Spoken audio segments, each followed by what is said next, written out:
The bell currently hanging in the bell tower of King's Chapel is known as the Revere Son bell, named after the foundry and family that cast it.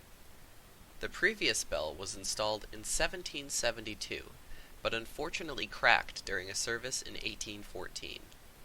The Revere Son foundry, owned and operated by Paul Revere and his son Joseph Warren Revere, was a well-known and well-respected company in Boston.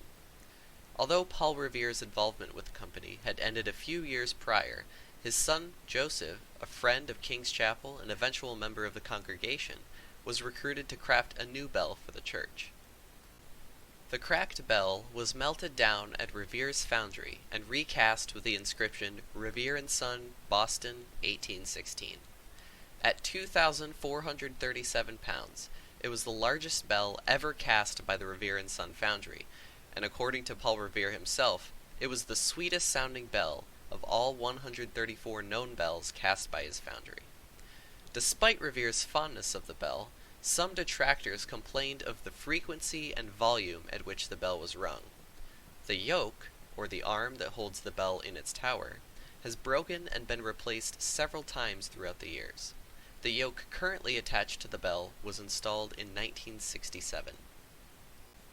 Today, the Revere Son bell is still rung for the same reasons it was in years past. When Paul Revere passed away in 1818, King's Chapel tolled the bell in his honor. This toll was replicated in 2018, on the 200th anniversary of Revere's death. In addition to announcing services, the bell at King's Chapel is also rung for parades and significant events in the city. To learn more about the history of the bell tower, check out our video on the belfry.